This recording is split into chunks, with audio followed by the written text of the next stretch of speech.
Brown, finals and conference finals MVP, of course, was in the front row last night at the Lakers-Celtics Summer League game. And he got caught on camera saying to his girlfriend, Angel Reese, who were sitting beside him, Bronny's not a pro. Bronny was in the midst of another bad shooting night. He hit one late mid-range jumper that gave him 2 total points on 1 of 5 shooting. Now in 4 Summer League games, Bronny is 7 for 31. That's 23%. And scarier, he's 0 for 15 from 3. Later on X, Jaylen Brown tried to soften what he had said on camera by tweeting, "It's a flex to have your son alongside you in the NBA. It reflects greatness and longevity. Bronny has all the tools around him to be successful. I look forward to watching his growth." Okay, Paul, your reaction to what Jaylen Brown said at the game and he tweeted. You know the unfortunate thing about this, Skip? This wasn't a public statement. It was not. And unfortunately that... Although it was semi-public. You know, it's just like me and Keyshawn saying something right here and I'm telling him something, but the next thing you know, somebody pick it up. You know, this is just a conversation. That's his opinion. You know, and he's entitled to his opinion. I mean, this guy just won a championship, finals MVP, but he's going off what he's seen.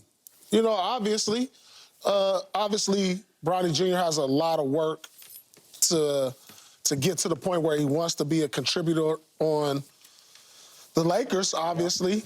I mean, I don't look at Summer League, and I've said this, I've seen it year in and year out, Skip. Summer League is really not an indicator of who somebody really can be. Because I feel like, for the most part, Summer League is for, like, stars or potential stars. You know, you as a role player, you really can't show who you really are. You know, for the most part. I mean, he's missed some open shots, yeah. I mean, he just got to continue to work on it, but it's just hard to really tell because I've seen guys who I thought would be superstars and then didn't even make it past training camp. Then I've seen guys that just came out of nowhere and all of a sudden in the rotation. So, I mean, I don't really take a lot of stock in Summer League, but you would like to see some positive signs of something. And you know, right now, Bronny's confidence is down. It's clear. You know, I said that before this last game. He has to find his confidence. And in order to do that, you got to go back and watch tapes like when you play well, whether it be in college, high school, wherever that is, pickup game. What did you do right in those games that made you feel the way you feel and produce the way you produced? So, you know, that's all it is, you know, and everybody's entitled to their opinion. Yeah, Jaylen Brown said you know what, truthfully, I'm not a really good lip reader. Maybe he said it, maybe he not. Maybe he didn't. You know, I'm not really good at lip reading. I mean, we can assume that he said that, but if he said that, you know, that's his opinion. I'm sure he's not the only one in that building who feels the same way. He is not the only one. Yeah, I mean, I'm sure there's probably some guys on this team, you know, when I look at these guys that come off the bench who are being more productive than Bronny saying, you know, I should be ahead of him or something like that. Absolutely. So, I mean, I have, you know, I don't know what Jaylen Brown said. You know, I'm just giving my personal opinion about where Bronny is right now in his professional career. Okay, I'm glad you said that. Because I didn't hear the audio. I'm assuming there was no audio. I'm not a lip reader, Skip, but I'm gonna go with the rest of the narrative that's being said. That Jaylen Brown, I'm just going to go with that Jaylen Brown said to LeBron James. But you know what? He didn't deny it in the tweet after. He did not deny it. He didn't deny that. So, you know, so it could be possible. But you know me, I'm always trying to make it as light as possible and easy as possible on him, Skip, right? Yeah. No one is going to feel about Bronny the same way his father in his camp feels about his ability to play professional basketball. Nobody's going to feel that way. I don't care what Rob Pelinka says. I don't care what J.J. Redick says. I don't care what Nate McMillan, anybody, Scotty Brook, none of them.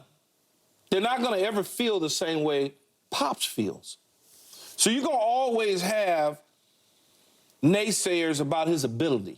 Because what are we waiting for? We're waiting for him to show us something that makes us go, oh, okay, cool. We can't keep looking at air balls being shot from the 3 in what is he, 0 of 15 from 3, and saying, well, he's a 3-and-D guy. 14. Yeah. Is it 0 of 14 or 0 of 15? I think it might be 15, Skip, to be honest with you. 12, 3, 15. Yeah, 0 and 15, right? You're right. So we can't keep saying he's a 3-and-D guy when you look like you getting ready to go 0 for 40 in the summer league. That's what it looks like. Yep. What he has to do is a lot what Paul is saying. Keep hacking at it. Don't get discouraged. Don't go out on the court and feel like you don't belong. Just keep hacking at it. Some things will fall for you. Okay, when that is, I don't know. But he's got some potential to do something. What that something is, I don't know. But he's got to start, though. If he wants to change this narrative about he's not a pro, then it's got to change. It's got to change because, again, however many games they got left, he's got to start knocking down shots. He can't be afraid to take shots. He's got to do those things. And, it may just be in his head that he's not getting it done, his psyche, and he needs to find the right rhythm to get it done. Now, I'm not going to make excuses for him. That's why I say he hadn't done anything yet to convince me he belongs. But I'm willing to give him the opportunity. Yeah. I'm not really, I'm willing to give him the opportunity. Yeah. I'm willing to give him that opportunity. He's just got to, you know how it is. It's just one of those deals, Skip, you got to, at this point, man, to get these people off your back, whether you like it or not, you got to start to show something. You just have to, because when we looking at the other guy and Connect, he starts off struggling, and all of a sudden, he just knocking them down with ease. Yep. And so, and I think Bronny eventually will. I think he will. But that's not the player he is. Connect is a scorer. He is. He's a natural born scorer. But we being sold, though, as a 3-and-D guy. That's what they sold us on. Yeah, so he got to be a star in his role. And that's going to be a terminology you're going to hear all through in basketball. Yeah. So be a star defensively.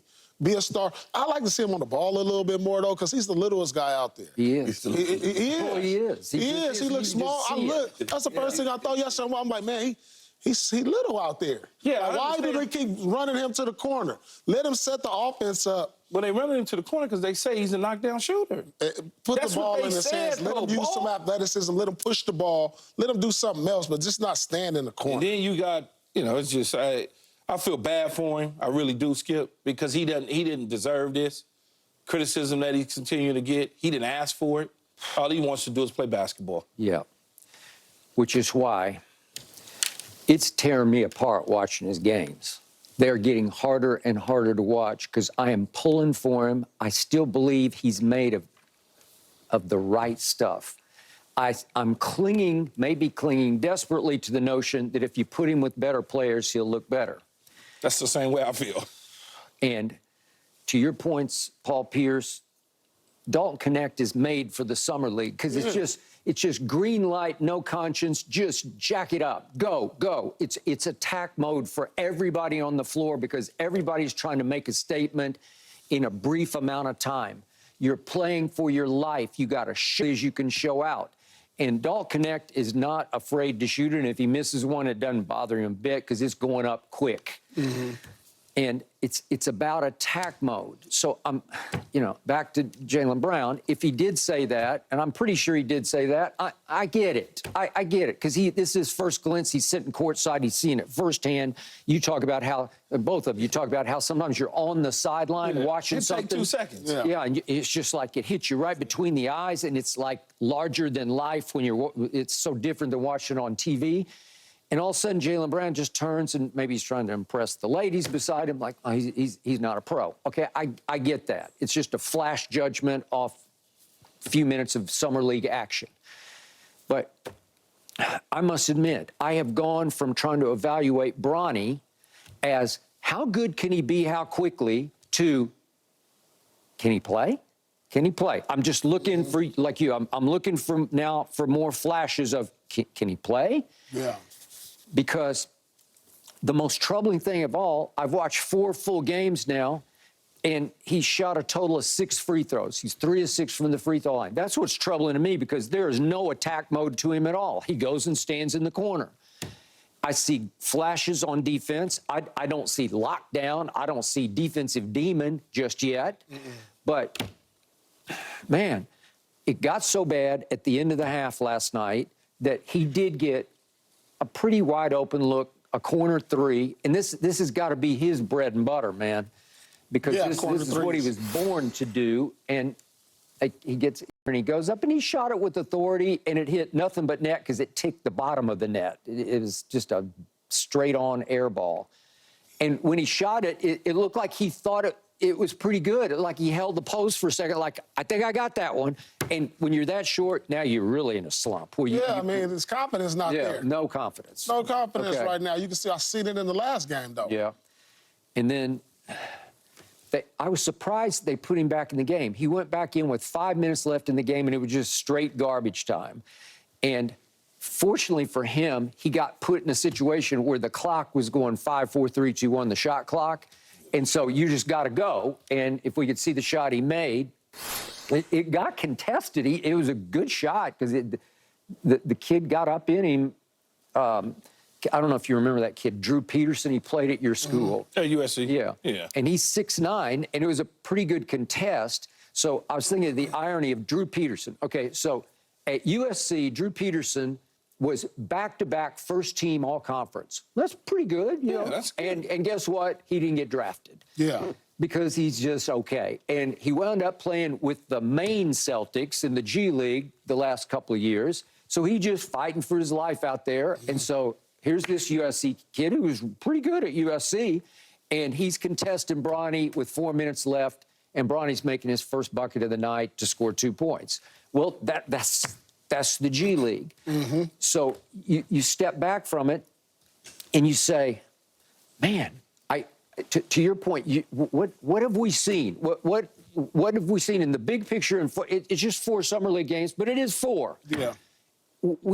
We haven't seen a whole lot. Is that fair? We just haven't seen a whole lot. That's where I am. It's fair. It's I don't know, man. It's painful. It's painful. It's painful to talk about Bronny in this particular light, because even though going into this situation, Skip and Paul, there was always the naysayers or the people that felt like he wasn't ready.